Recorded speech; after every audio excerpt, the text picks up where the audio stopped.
Assalomu alaykum hammaga o'rtoqlar. Bugun yana sizlar bilan tillarni nima qilamiz? Analiz qilamiz. Ya'ni bugungi, ya'ni kunlik holatini kechgacha, ya'ni bozor yopilguncha nima bo'lishi mumkin, shuni sizlar bilan ko'rib chiqamiz. Delidan boshlasak, ya'ni nima bo'lyapti, nima holatga kelyapti, shuni bir qator ko'rib chiqamiz. Ko'rib turibsizlar, mana bu nuqtada FVga bor edi kecha. FVdan atkat bermasdan narx buzib o'tdi, tana bilan buzib o'tib ketdi. Ko'rasizlar FVgani. Demak, bu уже bizaga kerak emas. Endi mana bu haylarga e'tibor beramiz. Mana bu hay yechilyapti.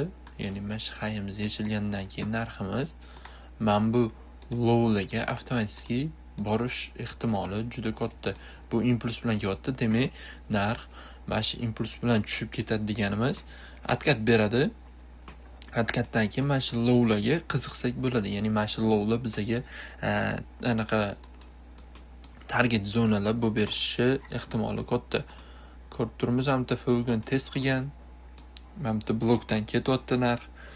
Hop, endi kichkina time framelarga o'tishni boshlasak, qaranglar. Mana sweep, yana sweep, qaytib tushib, mana bu yerga yig'ilib qolgan likvidnesslarni, ya'ni mana shu nuqtada yig'ilib qolgan likvidnesslarni narx bittada hammasini olib ketyapti. Endi mana bu impulsdan keyin hozir aytganimdek atkat beradi, ya'ni premium discount tortadigan bo'lsak, atkat bersa, undan keyin biz mana shu lowlargacha target qilsak bo'ladi, ya'ni sell side liquidness bizaga qiziq zona bo'lib qoladi. Hozirgi zona mana shu nuqtalar qiziq. Endi nima qilamiz? Bu mana shu turgan holatida biz premium discount torta olmaymiz.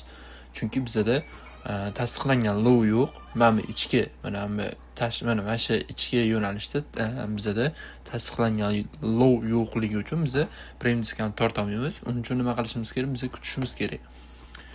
Qachonki narximiz, misol uchun liquidness, ya'ni inducement yetsagina, mana tepadagi misol eng yaqin inducement chiqib deylik, yetgandan keyin mana bu high tasdiqlangan high, mana low tasdiqlangan low bo'lib qoladi. Ana o'shanda premium discount tortib biz ishlatsak bo'ladi. Hozir danli moment hop, nima bo'ldi? Ko'ramiz, mana bu kecha o'tgan kuni bu. Undan keyin mana bu nuqtalarda order flow bilan tushib kelgan narximiz. Mana buni olsak, narx buy side yechyapti. Mana bu nuqta manipulyatsioniy nuqta, ya'ni manipulyatsiya bo'lgan. O'zi bundoq qarasa, mana bu nuqta accumulation bo'lgan kechasi, manipulyatsiya bitta tepaga berib, dalcha distribution bo'lib tushib ketyapti. Hop, endi bizaga kirish nuqta kerak. Kirish nuqtani qanaqa topsak bo'ladi? Narx mana bu yerda sweep, ikkinchi sweep, narx uchinchi sweep, ya'ni FVga test. Mana bu nuqta FVga test beryapti. Hozir bizada danli moment mana bu nuqtamizda bitta FVga qolib ketgan. Mana ko'ramiz, FVga qolib ketgan. Narx mana shu nuqtalarga chiqsa, misol uchun mana shu nuqtalarga chiqsa, biz sell qarab ko'rsak bo'ladi. Ana o'shandagina biz mana bu premium discountni bundoq tortib ishlatsak bo'ladi. Ungacha bo'lmaydi, chunki hozir mana bu yerda hech qanaqa lowmiz yo'qligi uchun biz hech narsa qila olmaymiz. Kattaroq time frame'da ham mana bu H4 FVga bizaga qizuv bo'lyapti. H4 FVga, lekin ko'proq qizuv bo'lgan zona mana bu IFVga qizuvroq menga ham. Shtop narximiz agar chiqib qo'yadigan bo'lsa, dalshi yana sell ishlashimiz mumkin bo'ladi. Narx bugun, ya'ni juma kuni chiqmaydi. Ya'ni bugun mashaqacha chiqmaydi, lekin boshqacha setup berishi mumkin. Ya'ni scalping qilish uchun, ya'ni scalp bilan ishlash uchun setup berishi mumkin. Hop, endi kichkina time frame'ga o'tadigan bo'lsak, kichkina time frame'da ko'rasizlar, mana bu nuqta bizda yaxshigina chiroyli, ya'ni order flow bilan tushgan narximiz mana bu nuqtadan, ya'ni mana bu nuqtalargacha.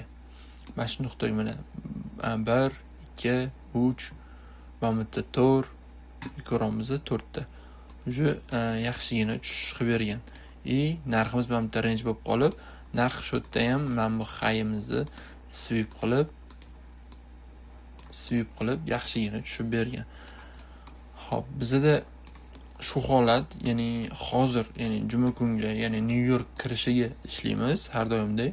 New York deylik, bizda ya'ni New York vaqtini soat O'zbekiston vaqti bilan 5 ta kiradi. O'sha 5 ta yaxshigina impuls bo'lishi mumkin.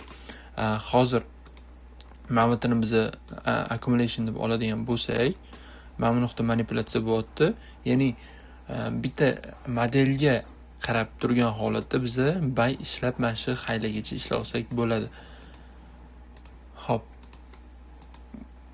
Ko'ramiz endi Osiyoni hay endi Frankfurt ochilyapti, undan keyin London, keyin New Yorkda yaxshigina savdo qilsak bo'ladi.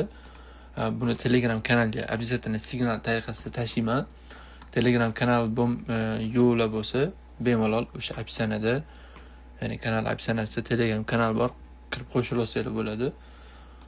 Xo'p, bugungi obzor shu, ya'ni xo'p, biz o'zim ideyam aytdim. Ya'ni men bu ikkita sell side liquidness qiziq. Kunlikdagi bizaga mashq holatda, ya'ni qizuv rozuni mana bu sell side'ga kelish uchun narx birinchi bo'lib, mana bu tepadagi zonalarni olib berish kerak. Keyingina kelishi ehtimoli juda katta, lekin target mana shu zona bo'ladi. 3960, 3942 zonalarimiz bizda target qilsak bo'ladi. Mana shu holatda. O'rtoqlar, kanalga obuna bosib qo'yinglar. Xudo xolisa, bugun yana bitta yangi video chiqadi. Har kuni xudo xolisa videolar chiqadi. Hammaga rahmat, charchamanglar.